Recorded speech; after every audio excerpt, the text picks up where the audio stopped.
Hello, my name is Hashim. You are Yattsik. Yattsik, yeah. So, we just want to have a discussion with regards to your faith, my faith, maybe. If you got any questions about Islam, you're more than welcome to ask. And about Christianity, if I ask you a few questions, would that be okay with you? Absolutely, yes. Okay. So first, I do understand there are many types of Christians out there. Yes. What kind of Christian would you consider yourself to be? I follow words of Jesus. Okay, that's what they all claim. I don't know who's they. So when I say they, I mean the Mormons, the Jehovah's Witnesses, the Protestants, the Catholics, the Eastern Orthodox, Okay, so all of them, they all claim to follow Jesus. I didn't say I follow Jesus. I say I follow words of Jesus. So you follow the words of Jesus. And what does that mean? It means that when I read words of Jesus, Right. I feel it to be true. No one compelled me to read it. No one asked me to do it. Okay. It was an act of freedom. And it's a free will that allowed me to see that the words of Jesus are true. Yeah. Now, you mentioned some denominations, so I want to clarify from the very beginning that you probably know historically that some words of Jesus were not included in the Bible. Proof that in the Quran, there are passages of Jesus that are not in the Bible, and also of course the writings discovered. Sorry, what about the Quran? The passages of Jesus which you cannot find in the Quran. Oh yeah, there are passages in the Quran which you don't find in the Bible. In the Bible about Jesus. Yes. Okay. Like like him talking in the cradle, for example. So this already tells you there are other writings about Jesus which were not included in the present form of the scripture which you call the Bible, which people call the Bible. Yeah. And I do follow the words of Jesus which are also not included in the Bible. So when you're going to ask me about it, you have to prepare yourself to hear those words as well. Okay, so when you say the words about Jesus which are not in the Bible, what are you alluding to? Gospel of St. James. Okay, so these are the apocryphal Gospels which are not included in the Gnostic, not included in the canon. Okay. Yes. St. Thomas, Gospel of St. Thomas. Right. Interesting. I haven't met many Christians who would actually admit that. So you believe these are the true sayings of about Jesus? If a disciple of Christ says these are the words of Jesus, it doesn't mean I blindly will listen. However, when I hear the truth in what's spoken, right, I can discern through my own senses whether what I'm reading is true or not. Okay, so you use your own, your own intellect to guide you whether it's true or not. Could you be mistaken in that? Of course I could be mistaken. Right. Anyone can be mistaken, just like you could be mistaken about understanding of Quran. Yeah, but the Quran is not something that I wrote or something that I'm claiming that it was revealed to me. Okay, so I'm not judging. Claim I wrote it. Yeah, I'm not judging based on the fact that just because I'm reading the Quran, yes, or I'm reading something outside the Quran, that something outside the Quran is now based on my understanding, my rationality, are the words of Allah. I hold the words of Allah to be only in the Quran. Yes, and obviously there's few exceptions like the Hadith Qudsi and so on. But the main thing is when you say the book is from God, when you say the revelation is from God, yes, then you shouldn't doubt that and pick and choose from that which bits are from God, which bits are not from God. It's interesting you say that because there are parts of the Bible the Islamic faith does not recognize. Yeah. and other. So you have pick and choosing in a sense. No, we don't. I'll tell you how we identify the But truth. that wasn't my point, really. Okay, what's your point? My point was that probably it's good to consider that the Bible in present form, as you know, was compiled by the act of man, not act of God. Yeah, the canonization. Yes. Do you know when it happened? Yeah, it happened around the 4th century AD. Yeah, maybe the 5th century, yeah, as far as that. So this has to be considered, that this specific, the Christian aspect, that there was interference of will of man, to which writing should be included or not, has to be considered very carefully. Yeah, no, that's a very good point. I agree. Other books. Yeah, it's absolutely a point that we have actually delved into a lot of times here at Speaker's Corner. So, if I were to ask you that if it's mainly, like you said, it's mainly based on your own rationality to identify what is the right and what is not right, or what is from God and what is not from God, and you also admitted that you can make mistakes. So using your own criteria, which is not foolproof, you could be mistaken in that. But you see, when you have a book like the Quran, we don't say that the Quran has mistakes in it, like the way you admit there are mistakes in the Bible. You see, so there's already a clear distinction in what you consider to be the revelation from God and what we consider to be revelation from God. Because in Islam, we believe that the Quran is complete, the Quran is without mistakes, and the Quran is a revelation from Allah directly in His original language to His messenger, the last messenger, and as the last message to mankind from God Almighty. Now, as a revelation. I understand what you're saying. When you speak of completion, you see, one of the reasons why it would take some time for you to comprehend my point is that, in fact, the larger view of Christianity is not about the completion, because actually the concepts in Christianity which are omitted in the Bible are the most fundamental concepts which Islam does not recognize, because it had no access to recognition of specific points. Now, if I ask you right now if you know what the forethought is, can you... Sorry, what the... Forethought. Forethought about what? Forethought. Forethought itself. Do you know the concept of the forethought means? Elaborate. Elaborate. Forethought is the concept of... Are you talking about predestination? Predestination is... you're getting there. Yeah. However, the foreknowledge of God.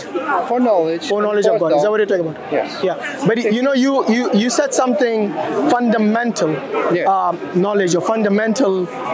To me, the most fundamental thing is first to recognize the true God. What? Everything else comes secondary. You know, if you do not recognize the true God, this true God who sent you the revelation, who sent His messengers the revelation, then everything else is secondary.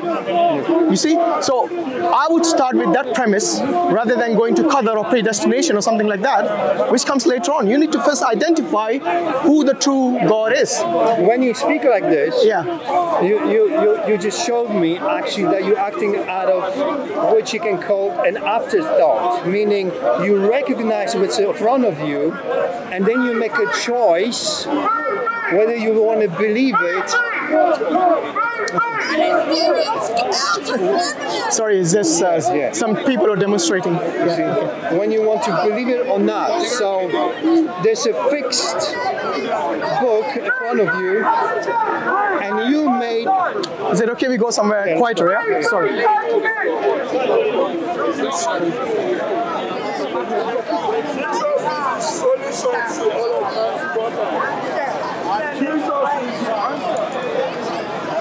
Islam, كيف حالك؟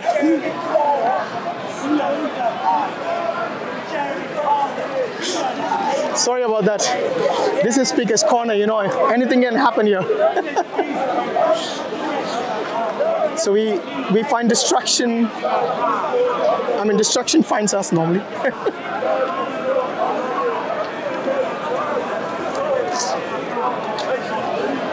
Okay, carry on, yeah. So just a bit closer. Sorry. Yeah, that's it. Okay. So yeah, you were saying Yes, the fundamental. I asked you about the fundamental in Yes. belief. You know, Yes. because So you see, yeah, so the front of the Quran is already a fixed book. A Christian, my understanding. so Zishan, this is brother. Sorry, Yattsik. Yattsik. Yeah. Yattsik. Carry on. Yeah. So the concept within Christianity is actually that one cannot experience Christianity unless it experiences actually the very forethought itself, which is Christ. Now, when of course I understand people over here have no comprehension really of what that is. This is the reason why Jesus said that he has chosen his people.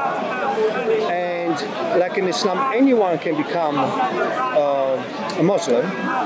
Some words even in the Bible which says very few will enter kingdom of heaven. Yeah.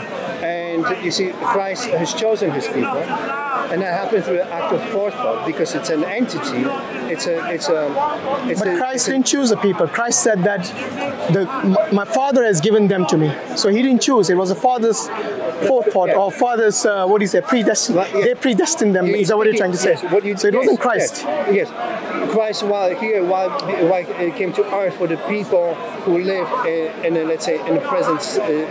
What you're saying is correct. Yeah. But you're speaking from, let's say, from the upper realm looking downwards. What I was trying to more like refer to people on earth. The people who, for example, experience Christ inwardly in the heart. First they experience in the heart, and only then they can find a way towards what Christ really meant. If somebody wants to get a book and put a knowledge to his head or her head, that's an act of afterthought, which is act of will and has to be recognized, but that doesn't represent the act of what actually pure Christianity is. Yeah. You know what you mentioned? The thoughts, your ideas. Is that from inside the Bible or is it from outside the Bible? Well, again, so I'm speaking actually from Gnostic writings. Yeah. Where some other writings. Sorry. Where the writings of origins of Christ are clearly represented, and that it's a being that has incarnated into the world. But we're speaking of Christ.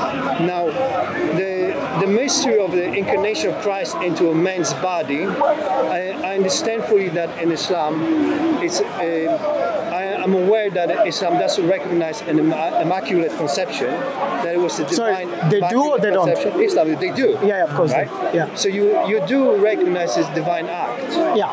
Exactly. But you haven't answered my question, Itzhak. I'm asking you, the information that you're referring to, all that is from some source, right? It is not something that you're saying as an afterthought or something. Yes. And if you're going to say I'm using afterthought, then you're no different, because you see your information comes from some source as well, just like my information comes from the Quran and the Hadith. You see? So based on what you said, that when you identify as your fundamental of a faith or a religion, yes, it's always pegged to a source. I recognize liquidity of an intellect. However, don't you think you should ask me a question? Have I experienced a forethought so I can actually relate to the words that I speak afterwards? Which you did not ask me. The reason I did not ask you that is because what you experience is something which we call anecdotal and subjective. So only you can vouch for that.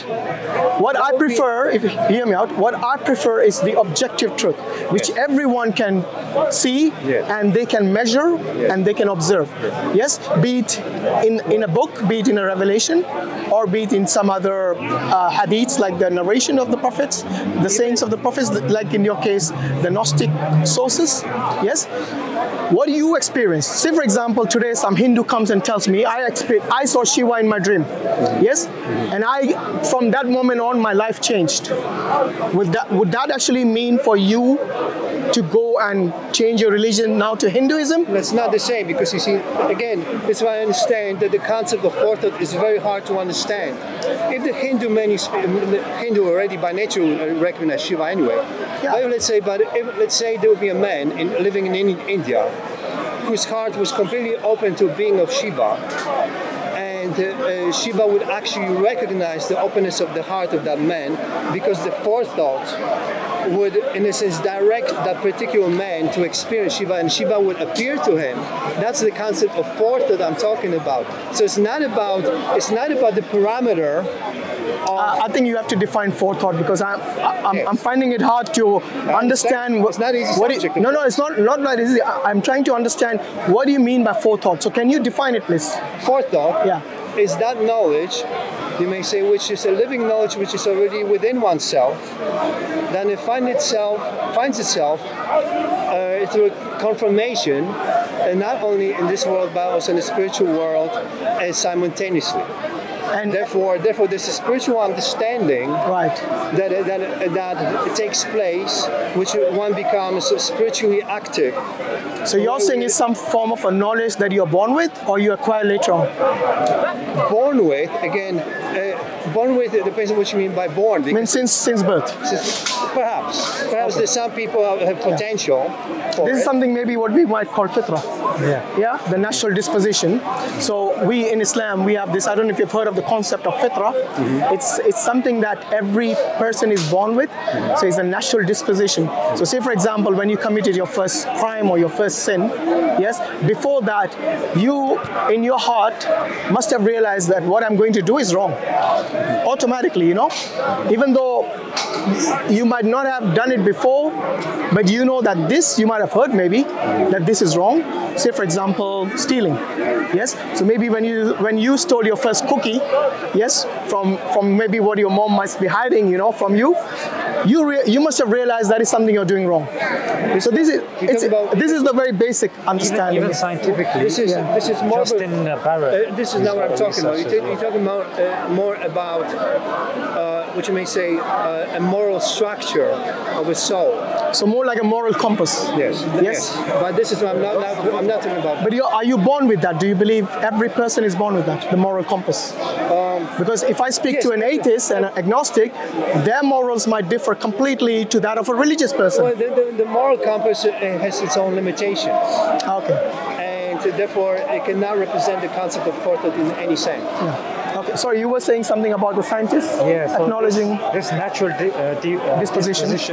Fitra. There's actually a study by Justin Barrett and Olivera Petrovich. So this is something that even people have backed up through science as well, that a person is born believing in one God. Okay. So is that similar to what you're saying? Not quite again. Okay. Because you're speaking about the system of beliefs. No, it's not belief. It's more of the word belief. If you observe carefully, there's a foreknowledge and there's a forethought. And one of the things which I understand due to perhaps historical reasons, the Islamic world has not come across largely through those writings, and they're the ancient writings like any other gospels. Therefore, there's one of the confusions and often misunderstandings between Christianity and Islam is because the full picture has not been revealed from one side, where in Islam you may say the picture is quite complete. And the question of a journey, you may say, that let's say a Christian man who has experienced a forethought compels him to understand that his existence is intertwined, you may say, like with the will of Allah in Islam, but also with individual freedom. And when one realizes when the human freedom, one's own freedom, meets the will of God. Yeah, I think you're talking about what we call qadr. Okay, so qadr, the foreknowledge of Allah or the predestination, in a way, it is obviously with the will of Allah everything happens, but it's still the freedom or the free will that you have.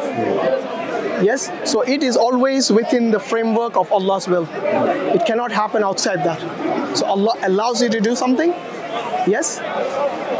So you might act, say for example, if I want to jump over this fence, yes? So with my free will I can jump over the fence, yes? And Allah allows me to do that. But But if I wanted to jump over the fence and Allah didn't want me to do that, then somehow or some way that action would be stopped. So even though I have the free will, yes, it doesn't mean I can do everything. Yeah. For example, we all have the free will, yeah? And if I tell you to do, say, fly now, you can't do it because it's something that is beyond you, even though you have complete free will to fly, but you're unable to do that because your attributes doesn't allow you. Yes, you don't, unless you, I don't know, build yourself some plane or something and then fly with that, that's different. So there's always limitations to everything. Yes, but coming back to the scriptures, for me the scriptures are really important because whatever knowledge or whatever information you have, you draw from that and then you build upon that. Okay? Do you believe in the 10 Commandments? I recognize 10 Commandments for what it stands for. Okay. Even let's say no one will have to tell me not to steal. Yeah. I would have to be commanded not to steal. Absolutely, yeah. You don't need to be a religious person to know stealing is wrong. I mean, you could be an atheist or an agnostic and realize that stealing is wrong. So you're right, yeah. But you see, there's a difference because in life, if we do everything based on our free will, yes, then the world itself will be in chaos. I'll tell you why. Say, for example, I want to use, or somebody wants to use their free will and drive the car as they want. Yes, would they be allowed to? Would there be consequences if they did that? Of course there will be. So that's the reason we have traffic laws. So the traffic laws limit your free will to not to drive over the speed of 30, for example, around here. Okay, so 30 miles an hour is the speed here. If you exceed that, you can be fined, you'll be penalized, and you can even harm someone by doing that. Okay? You're entering, in a sense, psychoanalysis, which I don't want to go into it, to be honest with you, because just to make a quick subject, I mean, if there will be no traffic laws, you're a reasonable person, you would drive within a reasonable speed limit. Only people who are but that's subjective, right? People who are not in mind, that's my point, people who do not really have a concept and sense of reality will pretty much fall into action. No, when you said reasonable, that itself is subjective. What is reasonable to you might also be reasonable to the guy driving at 50 miles an hour. Yeah. He's saying, look, it's like a person who drinks alcohol, you know? He says, look, I can control the amount of alcohol I drink without harming anyone, without harming myself. Yes, I have the free will to do it. So I'm going to go to the pub and binge drink as much as I want. Yes? The next person says to him, no, you're not supposed to drink that much because you definitely cannot control it. But the other guy keeps arguing. You see what I mean? So everybody has a subjective understanding of what is right and what is wrong. And that's the reason I'm saying we need some sort of a law, some sort of a framework under which we can operate without causing harm. And to me, the best jurisdiction is from God Almighty.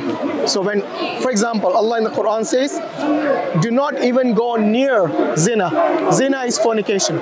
What that means is do not even, forget about doing zina, do not even approach it from any angle which will lead you into committing that sin of fornication. Yes? So that can include many things like don't watch pornography, do not indulge in something which is haram, you know, like do not even step into a place where you see things, there's haram going on, you know, like the nightclubs, for example. Yes, haram means forbidden things. And that's the reason I'm coming back to the 10 Commandments. Is actually a framework where God tells you certain things, even though it might be logical for you not to murder, not to steal, not to be respectful to your neighbors. And the first and the most foremost thing, again in the first commandment, is to worship your Lord, the God who is one. Yes? Well, you said that, so yes. Let me reply if you don't mind. Yeah, sure. It is, you brought the Old Testament, therefore... It's also in the New, by the way.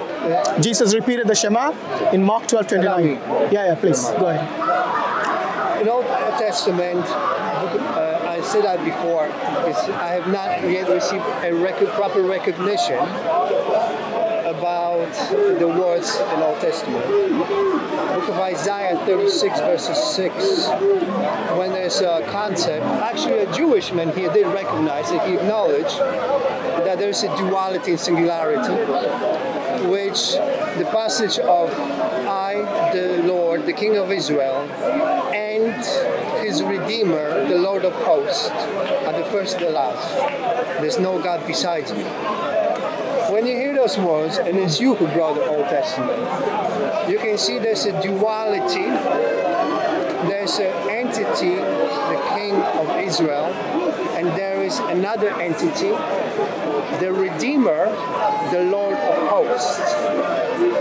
Now, and it is the King of Israel who speaks, the Lord, who says, I'm the first, the last, there's no God besides me. Yeah. There's a singularity in the statement, which in fact shows duality in the nature within. Not the external nature, but within. That in the realm of the highest God, with the same realm of singularity, there's a being of we call the Redeemer. Right. Okay. So, and the point of this is... The point is that in Islam, you just mentioned, you said it, as you know, just a moment ago, one true God. You emphasize the one true God. Yeah. So, one has to recognize, in my view, that you have right now two choices. One, to say, which I heard from some Muslim people, that the Old Testament has been corrupted, and this is somehow corrupted.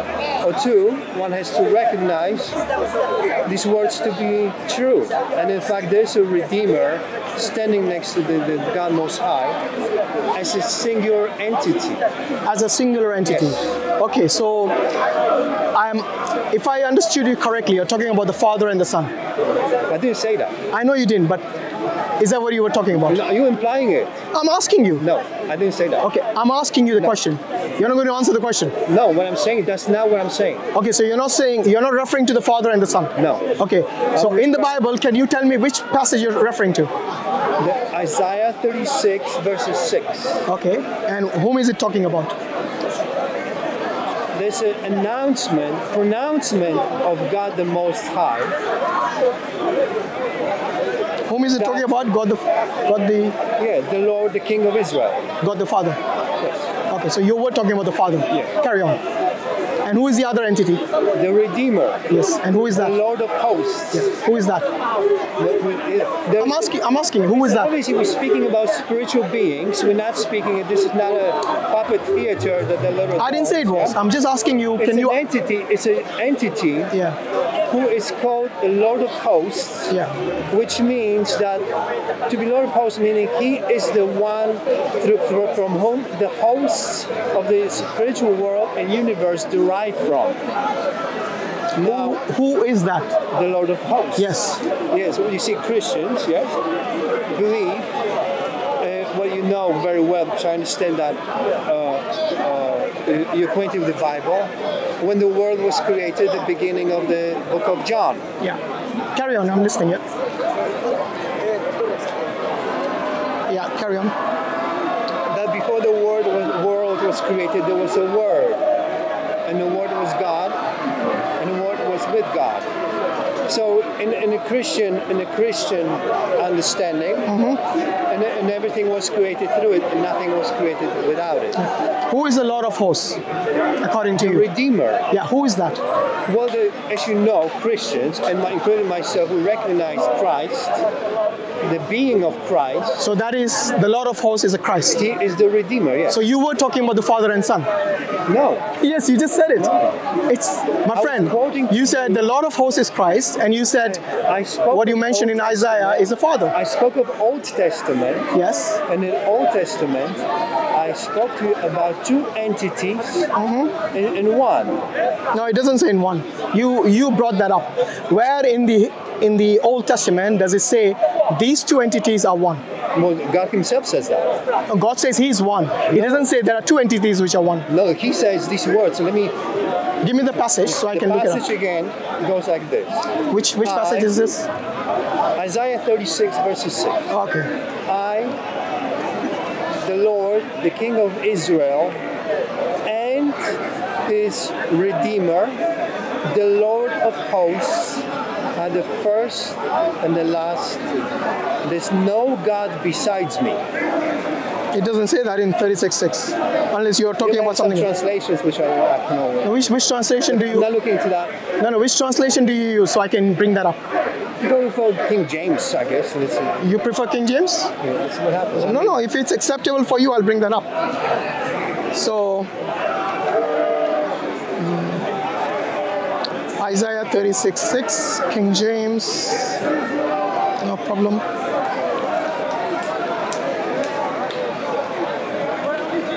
Here it is. Do you want to read it yourself? Please read. It's your program, please read. Go for it. No, you're the one who brought I it. quoted it. But, Go on. okay, wait. 36:6. Look, I know you are depending on Egypt. No, this is not the one. So you didn't give the right reference then.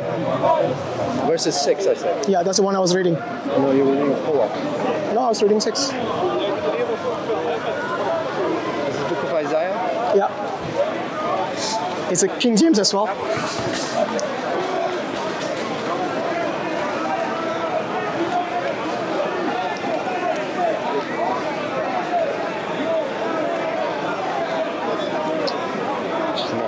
Look, I don't want to do it. I hate phones to do it with the phone because it shows that intellect takes over the conversation of knowledge. Well, then memorize it then. So I just told you I didn't memorize it. you memorized the wrong reference. So please write down what I just said. And I'll Google it and it will come up. You got a phone, Google it. You're asking me not to use phone and then you're asking me to Google it. It is. Now we wait. Embrace the technology, you'll love it. Did Muhammad embrace technology? Yes, Jesus. Whatever the technology was in his time, he embraced it. Alhamdulillah. Did Jesus ever say not to embrace technology? He's carrying a phone around in his pocket and he's saying, the point I'm trying to make. Yeah. The point I'm trying to make. Yeah. That the two entities are one. What I'm trying to say here is that the knowledge I'm speaking about spiritual, and I'm trying to convey to you about the concepts which are free from technology, but you unable to do it. This is the reason why you're relying. Actually, you're the one unable to remember it. I quoted it to you. No, you didn't. You didn't give me the right reference to verify what you said. Well, let's see. So do not juxtapose your mistakes on me. Look, whether you remember it or not, you can paraphrase it and just tell me what the point is, because I think the point you're trying to drive here is you're trying to say that God the Father and God the Son are one being or one entity. But the thing is, nowhere in the Bible does it say that they are one being. Sorry, 44 verses 6. Okay, see, you use technology, mashallah. It is helpful after all. No problem. Isaiah 44? Verses 6. Okay.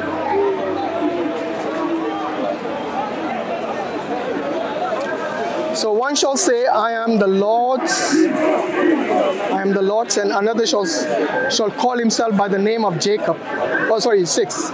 So thus said the Lord, the King of Israel, and his Redeemer, the Lord of hosts. I am the first, and I am the last, and besides me there is no God. That's correct. Okay, so let's recognize something here. Thus said the Lord. Who is this? The Lord, the God. No. When you say the Lord, He's the God. Okay, so that is one. Okay, that is one God. He is. That is one God, right? Yes. Good. The King of Israel. Yes. That's one God. Yes. Thus said the Lord, the King of Israel, and his Redeemer, the Lord of hosts. Yes. Who is that? Christ. Okay, is that God as well? Yes. So how many gods have we got now? Duality is singularity, yes. No. How many gods have we got? Yes, so we have 2, yes. Okay, so we have good. Then he says, I am the first. So which one is speaking now? Both. No, if it's both, he'll say, we are the first. No, they both speak. This is what I'm saying. In English, I am means one entity, not two entities. That's why it says, and. It's like saying we can agree that together we'll say, let's get along. 1, 2, 3, let's get along. 2 of us can say, let's get along. Yeah. It clearly describes to you that there's a duality, singularity, because it says, I, the King of Israel, yes, and his Redeemer, say these words. It doesn't say that the Redeemer stands next to him. They say it together. Who is I here? Who is the I? I to me indicates the Lord one and his entity. Redeemer, the Lord of No, hosts. I means one entity, not two entities. That is in a human. This is the whole concept. That is human language. It's a human not angelic language. Yes, but we're speaking about the spiritual world. The spiritual world does not operate on the human brain. Okay, so you're going to disregard your human intellect, which you said earlier was quite important, and now you want to disregard it because it doesn't settle well in your worldview because you want to say the duality. For anyone. Let me finish, my friend. Let me finish. Okay, because clearly, let me read the passage. Thus said the Lord, the King of Israel and his Redeemer, the Lord of the hosts. I am the first and I am the last, and besides me there is no God. So when he says I am the first and I am the last, and besides me there is no God, it's talking about one entity. So both of them agree. God Almighty, the King of Israel, and the Redeemer both say that God, one entity, is I am the first and I am the last, and besides me there is no God. So according to you, when you read this, you believe that the King of Israel is one entity and the Lord of the hosts is another entity. Am I right? Well, or are they both the same entity? Again, one has to be flexible and expand one's own mind and understand that intellect very often stands as a barrier to uncomprehended spiritual world. A barrier? Yes, a barrier, that's correct. Okay. You can use it as a tool, but it also could be an obstacle.